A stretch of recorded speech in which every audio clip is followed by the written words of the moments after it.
BBC News at midday. In the past hour, Tata Steel has confirmed up to 2,800 jobs are due to be cut in the UK. 2,500 people will be affected in the next 18 months. The majority of the cuts will be at the firm's Port Talbot site in South Wales. The company plans to close 2 blast furnaces there in favour of an electric arc furnace, which is more environmentally friendly. Unions called the announcement industrial vandalism, saying Tata would give more business to plants in other countries. Our Wales correspondent Hal Griffith is outside Port Talbot.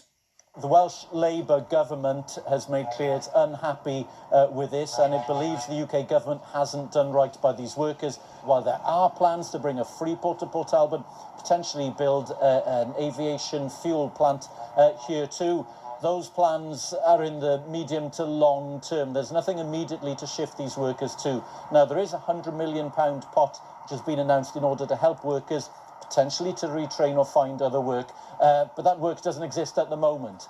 Cost of living pressures have been blamed for a big monthly fall in the amount of goods sold by retailers in December.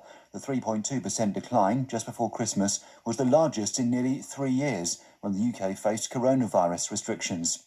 The Office for National Statistics said people had spent less on gifts and there was some evidence they'd done their Christmas shopping early.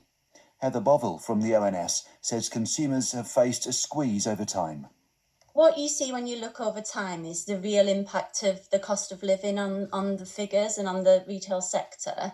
So if you look compared to before the pandemic, we see that the value, so the amount people are spending, is 14% higher than before the pandemic.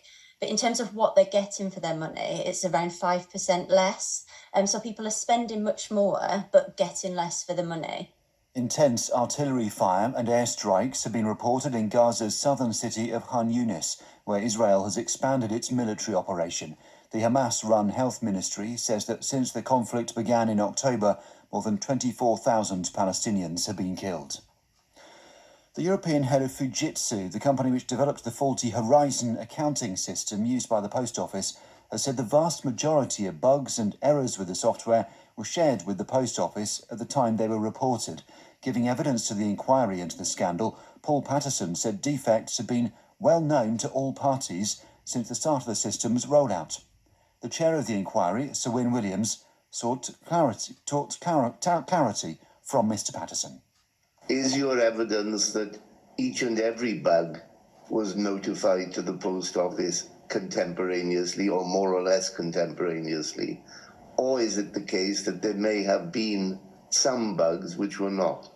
I think you are correct that the vast majority of bugs and errors and defects were shared. The Scottish Labour leader Anas Sarwar has criticised the First Minister Humza Yousaf for suggesting that Sir Keir Starmer would be the next Prime Minister, regardless of whether he won seats in Scotland. Mr Yousaf said if Scottish voters believed in independence, then they should vote SNP at the general election. But Mr Sarwar said the Scottish nationalists had changed their arguments. The bizarre situation we seem to be in is that the SNP in a matter of months have gone from saying you don't need to vote Labour because they can't win in England to now saying you don't need to vote Labour because they can't lose in England. You heard directly a bizarre situation where you've got an SNP leader saying Scotland doesn't matter, that somehow Scottish votes don't matter. The French government has confirmed that a fishing ban off the Atlantic coast designed to protect dolphins will include foreign boats. For 1 month, ships over 8 metres long will not be able to deploy certain kinds of net inside the Bay of Biscay. French fishermen have expressed anger at the move. BBC News.